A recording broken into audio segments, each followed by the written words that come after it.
yang telah memberikan kita nikmat sehat dan sempat sehingga kita bisa datang di acara bareng-bareng pada pagi hari ini. Kemudian yang kedua, salah satu nikmat juga yang kita bisa rasakan sampai saat ini, sampai saat kita bernafas detik ini, yaitu nikmat iman, yang mana tidak semua orang bisa mendapatkan privilege, bisa mendapatkan nikmat iman ini. Jadi kita termasuk orang-orang yang terpilih seperti itu. Kemudian tak lupa nikmat iman ini diperjuangkan oleh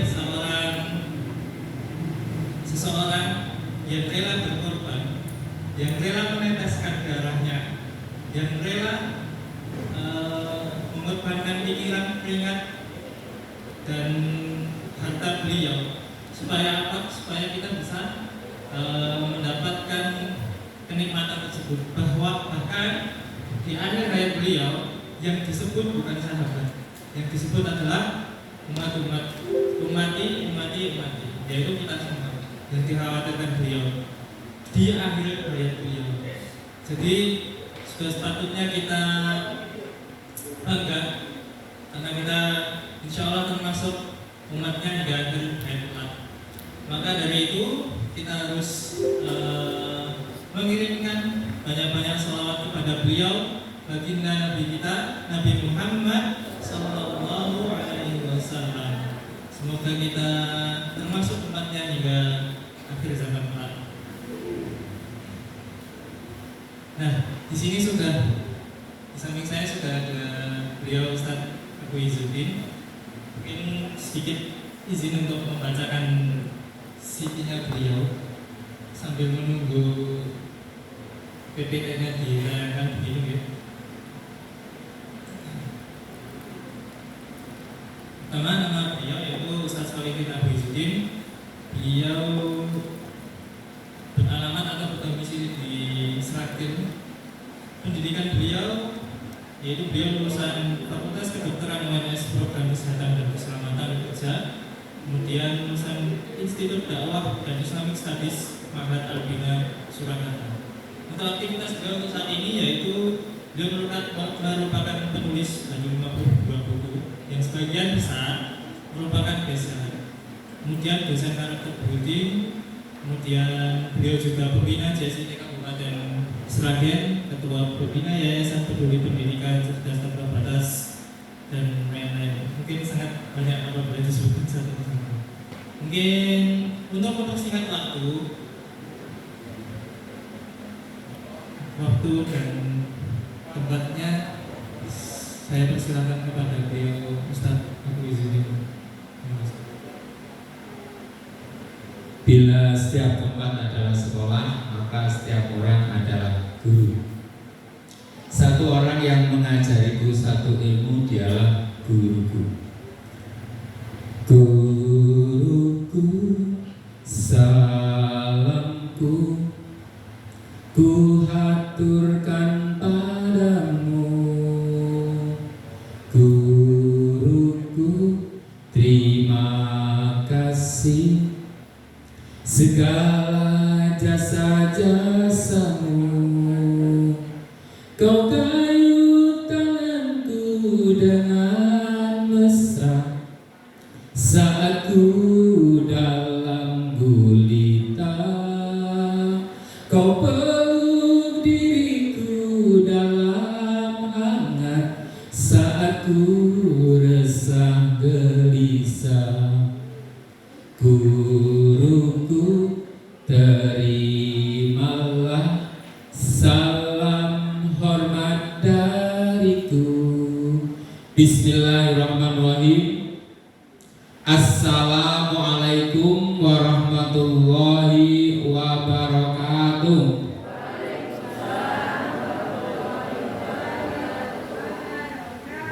Mekah, Madinah terasa dekat. Lebih-lebih saudara-saudari kita yang sudah ada di tanah suci. Kalau salam dijawab belum semangat, tadi nggak ada cakepnya. Kita ulangi sekali lagi. Assalamualaikum warahmatullahi wabarakatuh.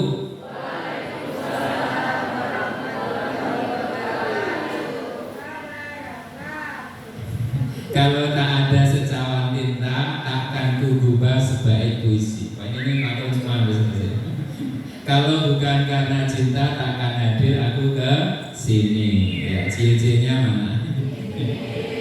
Alhamdulillah, alhamdulillahilladzi amana wasaqona wa ja'alana minal muslimin, karena habis sarapan. Alhamdulillahilladzi ahyana ba'da ma amatana wa ilaihi nusyur, bagi yang bangun tidur.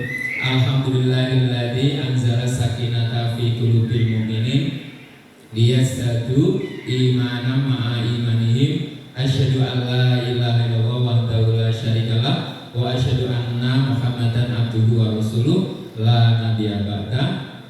Allahumma shalli wa sallim ala sayyidina Muhammadin wa ala alihi wa ashabi asma'in. Rabbi shrah li sadri wa yassir li amri wahlul 'uqdatam min lisani yafqahu qawli.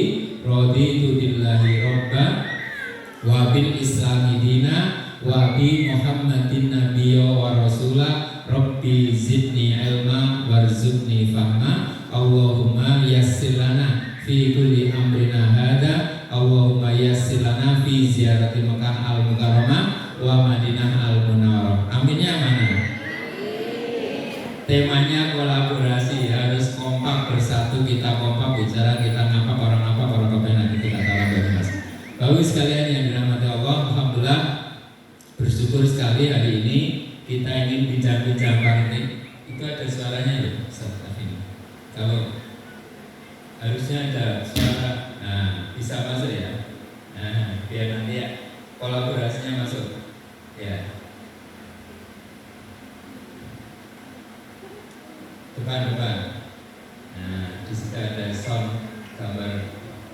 Jadi kita berharap nanti Bapak Ibu sekalian kita terbawa dalam suasana journey ya, supaya nanti sepulang dari sini kita menemukan seni bagaimana membersamai buah hati agar happy full prestasi, dahsyat full manfaat, semangat sampai tamat, optimis sampai finish, serius sampai lulus, dan tak pernah menyerah sebelum mencetak sejarah, melangkah dengan istiqomah gagah sampai meraih husnul khotimah. Insyaallah reuni abadi jannah Allahumma. Ini gaya anak muda harus seperti itu, nggak boleh mager. Oke ya, jadi kita temanya ini kita pertama bersyukur kepada Allah karena dipertemukan di forum ini. Semoga nanti kita bisa satu menggali inspirasi, yang kedua membangun motivasi, yang ketiga bisa mewujudkan aksi ya. Bentar, ini harusnya caranya ke atas dulu. Jadi kita berharap, nah ini dari sini komandonya, oke ya, mas. Ya suaranya masuk belum? Ini harus kolaborasi nih.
Ya, jadi ini bagian dari nanti berkolaborasi ya.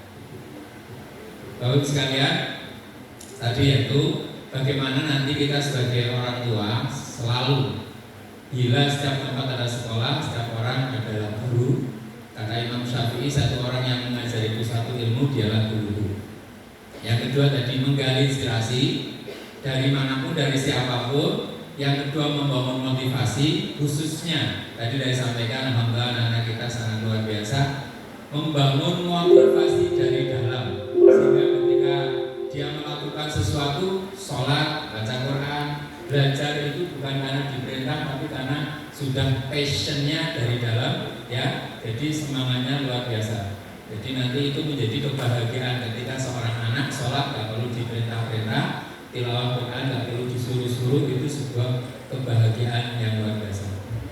Oke.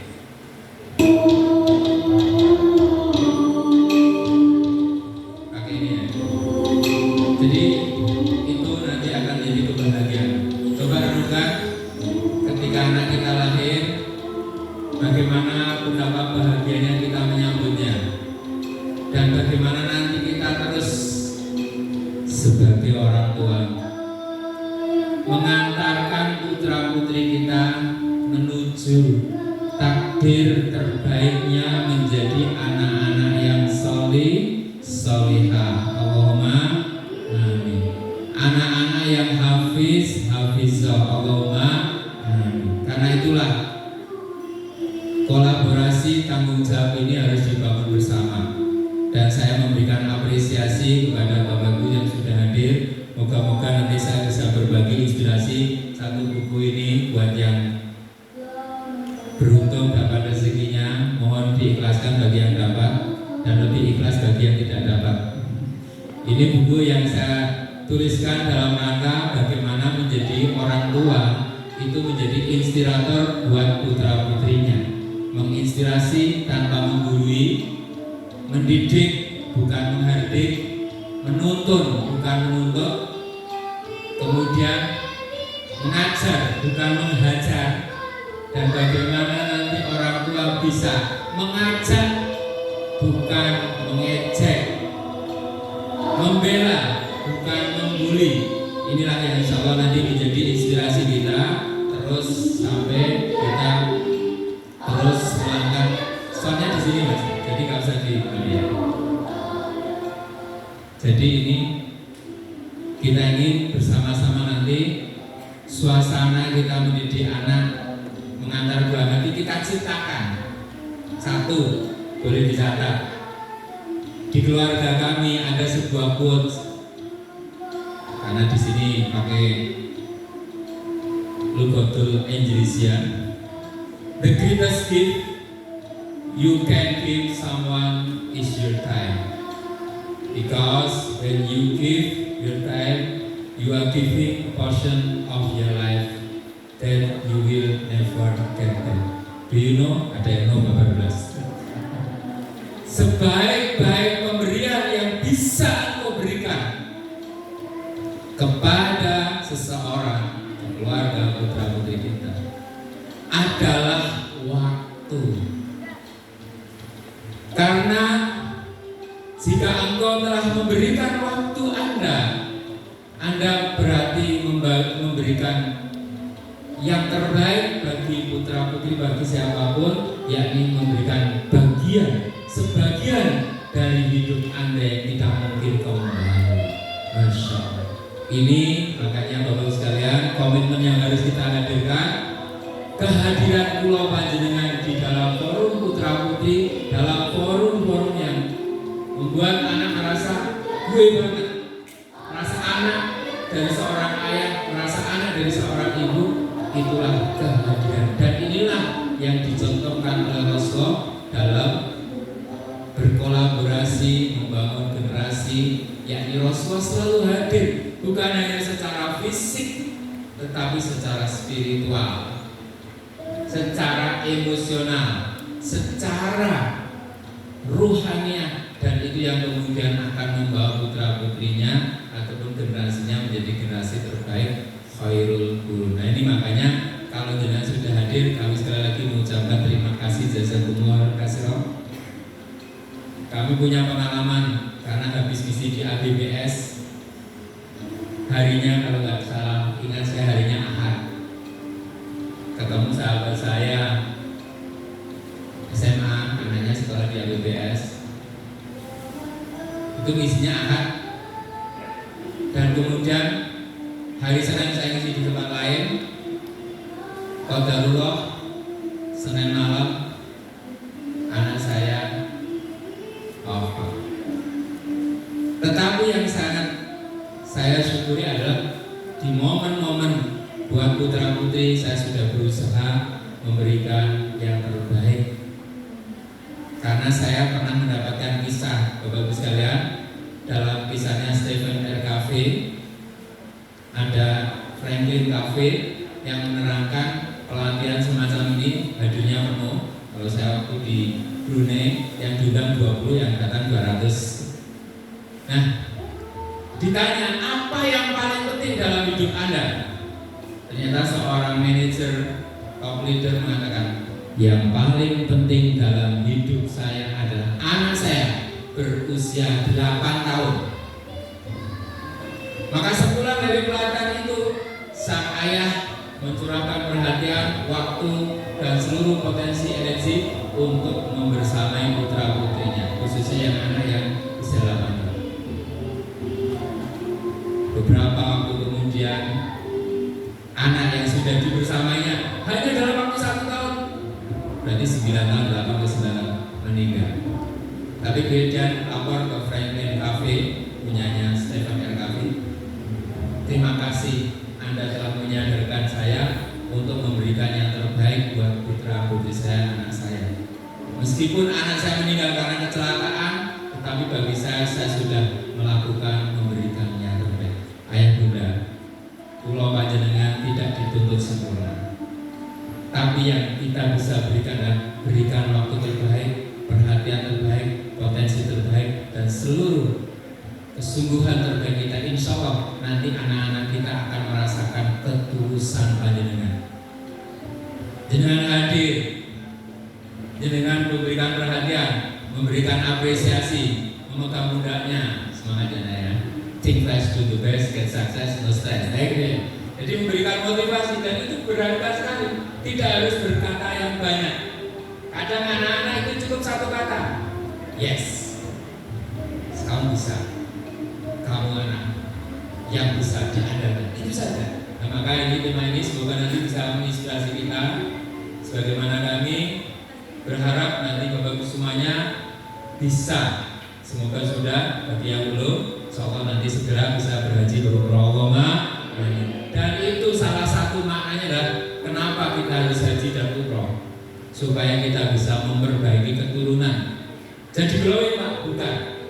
Memperbaiki keturunan menjadi keturunan yang soleh, solihah, dimulai dari doa Robbi habli minas solihin, Robbi s'alni muqimas sholah wa min zuriyati Rabbana wa taqabbal du'a, Rabbana hablana min azwajina wa zuriyatina qurrata a'yun wa ij'alna lil muttaqina imama. Ditutup dengan Rabbana atina fid dunya hasanah wa fil akhirati hasanah wa qina adzabannar. Nah, maka tema tentang bagaimana kita bisa hadir pada anak-anak kita itu juga bisa menjadi sesuatu yang spesial.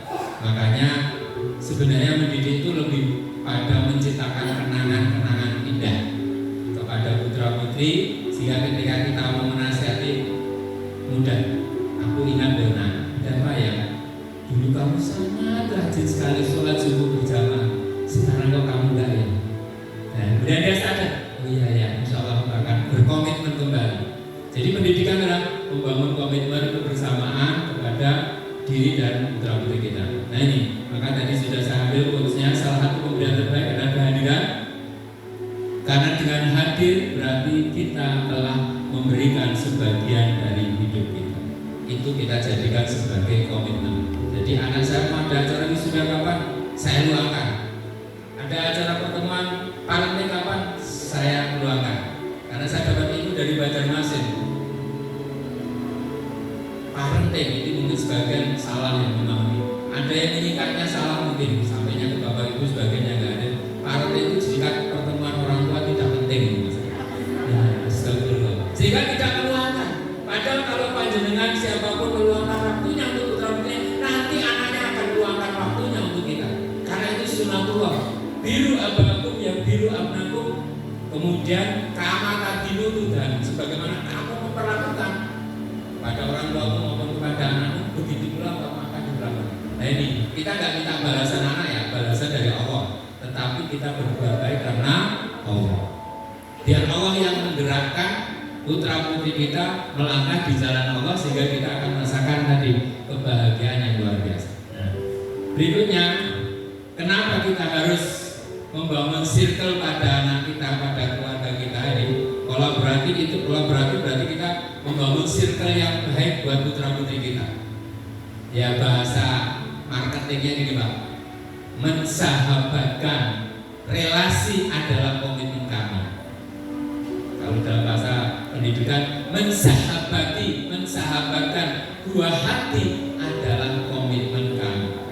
Ini monggo nanti diterjemahkan karena ini diambil dari tentu bagaimana Rasulullah ingin mendidik putra putri generasi satu dengan cara satu, kumpul-kumpul, sing nomor kali makan-makan, sing nomor telu jalan-jalan. Dah, metodenya cuma itu.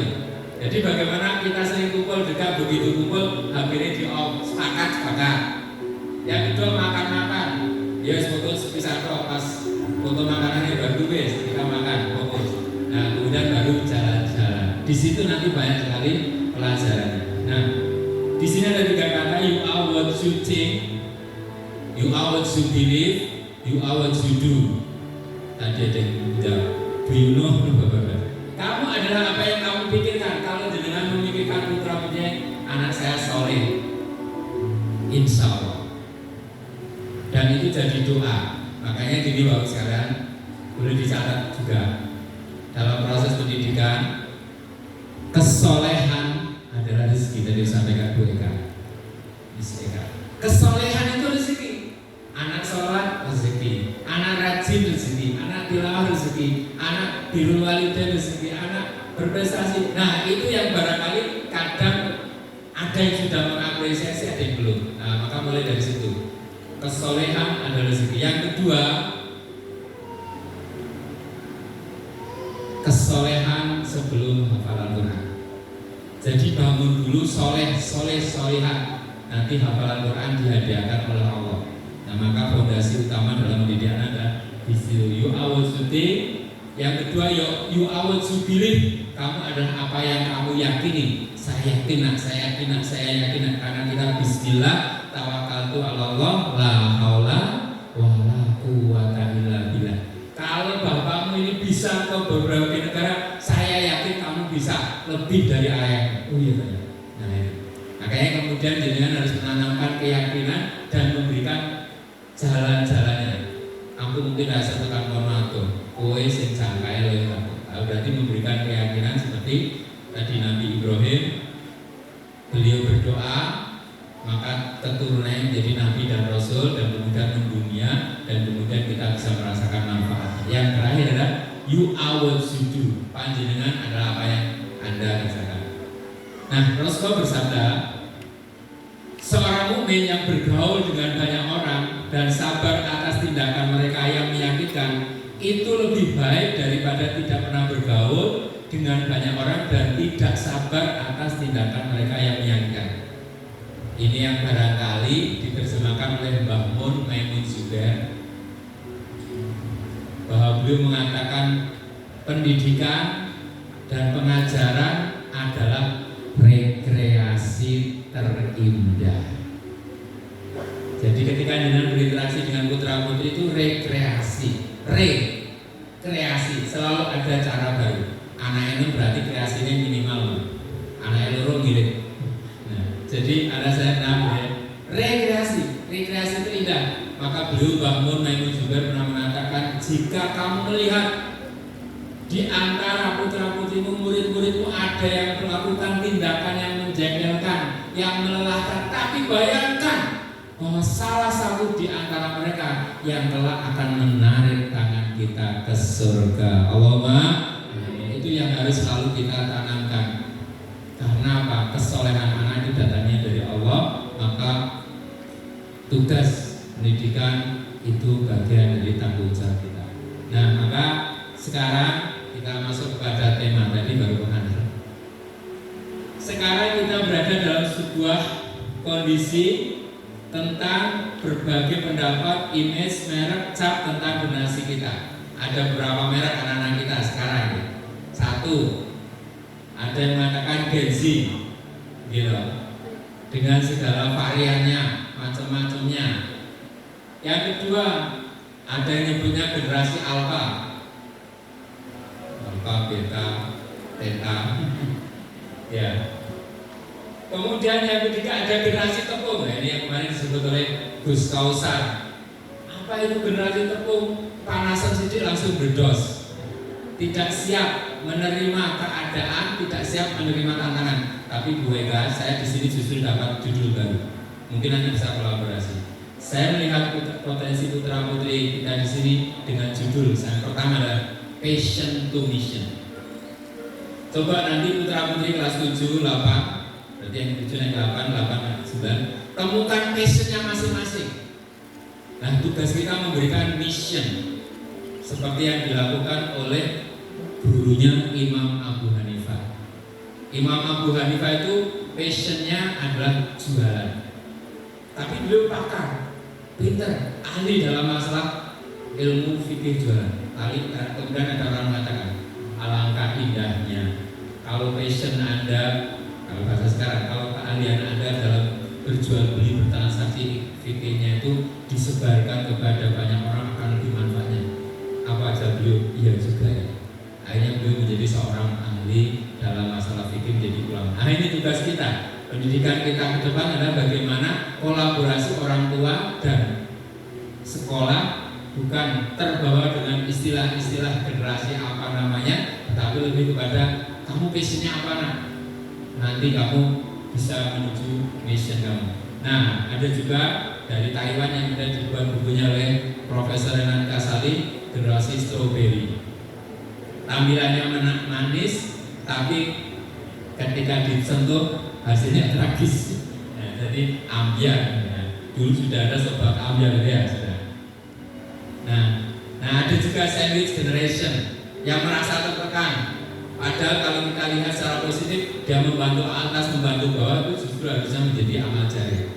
Nah, disinilah tantangan kita, tidak terbawa oleh istilah-istilah, tapi kembali kepada as-sholah, kepada aslinya, yakni menyiapkan putra putri kita dengan nama apapun, dengan kondisi apapun, dia tetap tangguh. Kalau bahasa orang gunung, tanggap, tangguh, terengginas, gunung kan ku daki, lautan kan ku seberangi, sawah-sawah tak paculi, alun-alun tak saponi, agar menjadi buah hati yang berbakti kepada umi dan abi, dan kemudian selalu diridhoi Allah Rabbul Izzati. Takbir. Orang tuanya harus semangat, biar anaknya tambah semangat. Ya. Nah, maka saja nih istilah itu mau orang penting. Yang penting apa tadi? You are what you think, you are what you believe, you are what you do. Jadi bagaimana nanti anak memiliki kompetensi, kemudian memiliki standar dan gaya yang menjadi merek dia.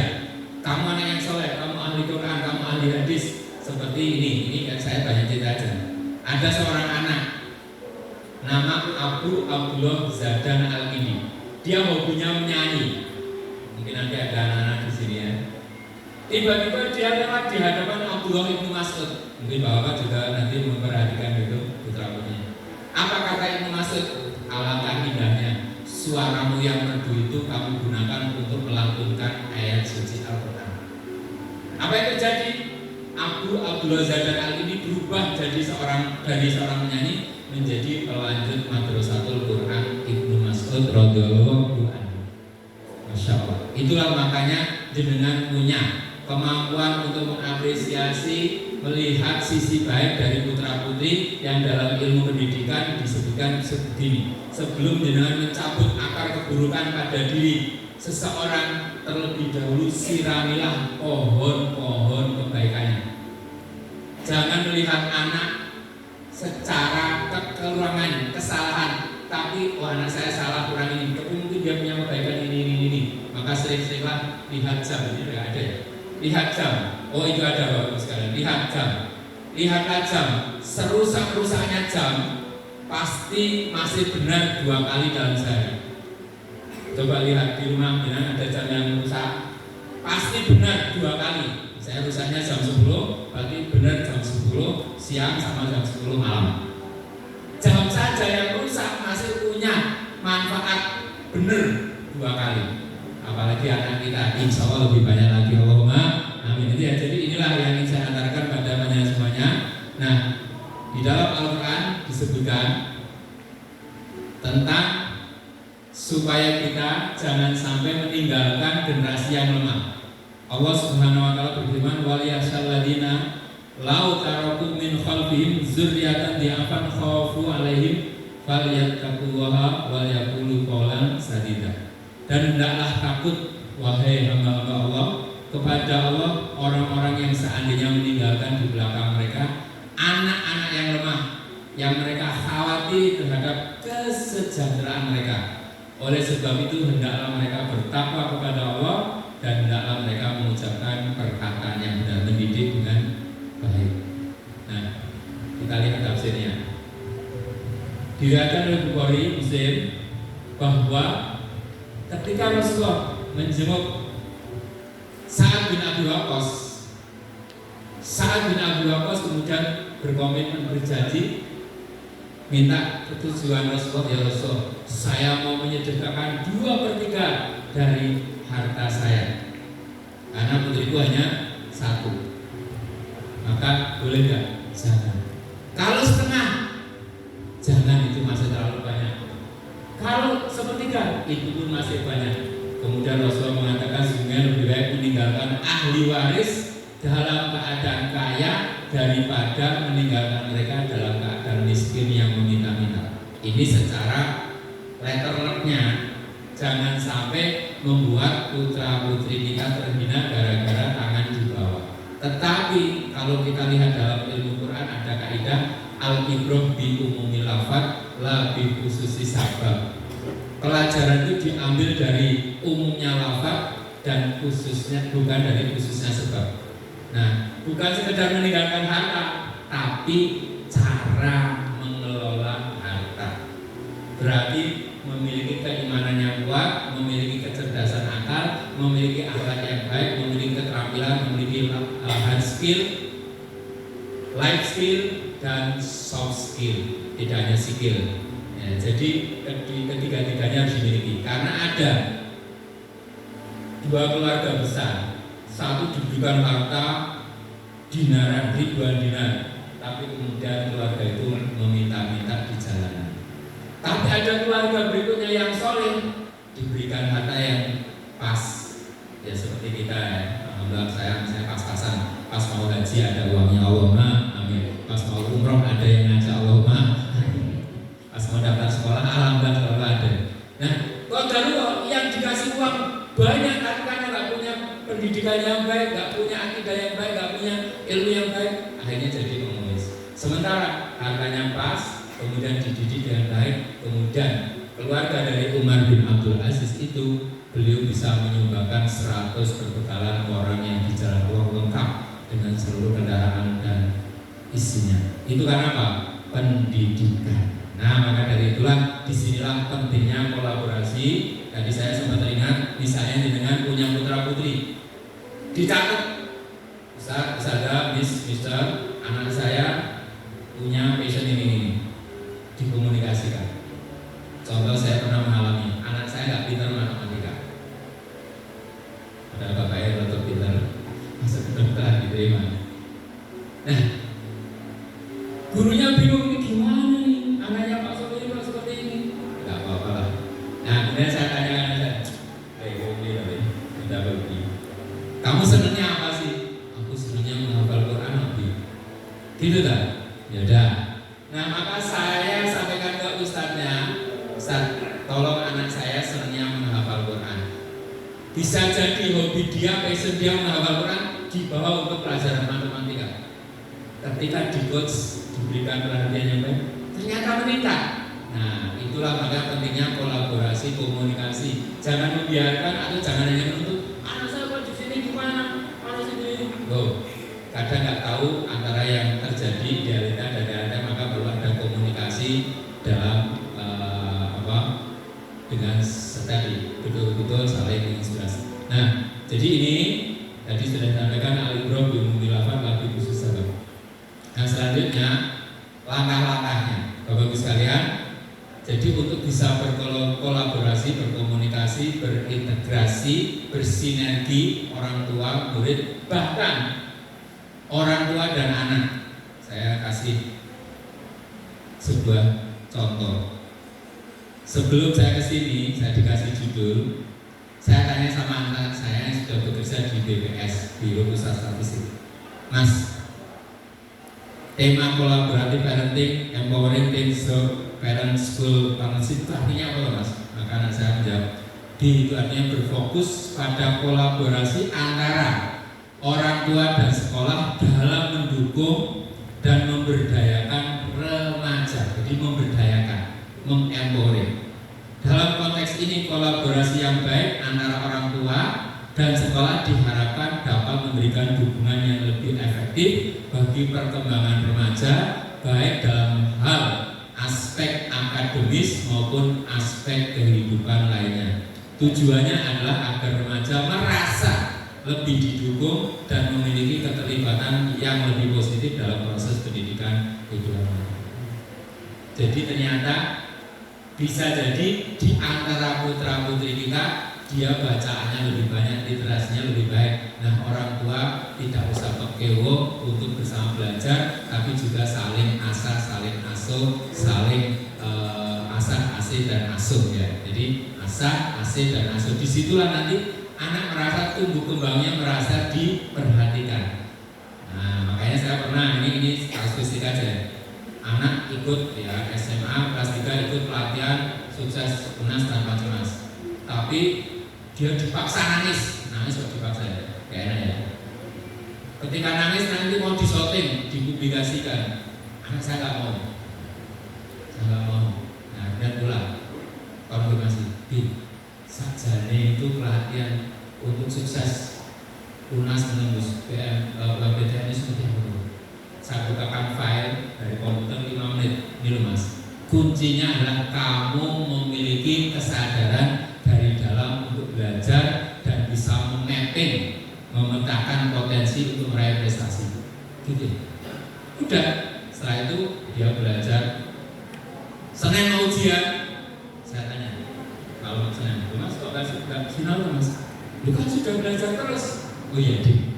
Jadi ketika kita sudah mampu menanamkan nilai, malam mau ujian dia tidak perlu belajar, tinggal menenangkan diri, mereview dan menyiapkan suasana spiritual sehingga tidak perlu SKS sistem kebut semalam atau wayangan, sehingga begitu di kelas malah kolaps.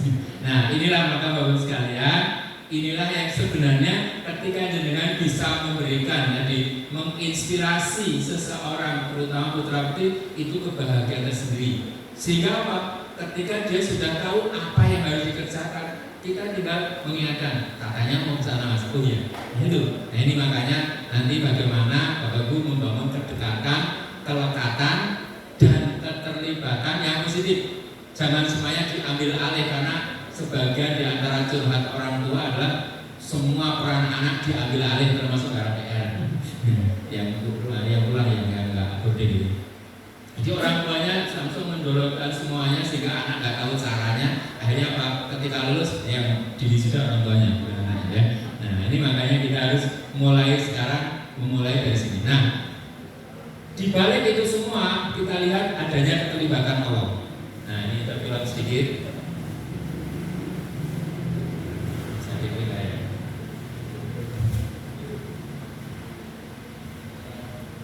Coba diklikkan, klik filmnya itu gambarnya.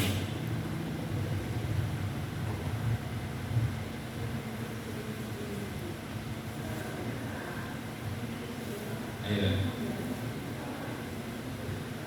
Ini supaya nanti kita lihat sebuah film ya. Ini seorang anak Muhammad Al-Fatih kecil, dia berhasil memanah dalam keadaan matanya tertutup. Kemudian dia bangga sekali. Nah, kemudian disadarkan. Nah, yang bisa membuat kamu bisa memanah ke sana bukan kamu sendiri, tapi karena Allah yang mengizinkan kamu. Adanya keterlibatan Allah dalam langkah-langkah kita. Maka satu, orang tua pemegang amanah. Yang kedua, Allah guru ya pelaksana amanah sementara, dan anak itu subjek. Nah, beberapa kegagalan dalam dunia pendidikan ketika anak diperlakukan sebagai objek, maka dia menjauh. Kalau diperlakukan sebagai subjek, dia mendekat. Nah, maka anak dilibatkan, diberikan kesempatan, diberikan support yang positif, insya Allah itu dia akan berhasil menjadi subjek dalam tumbuh kembangnya. Nah, ini juga ada sebuah seni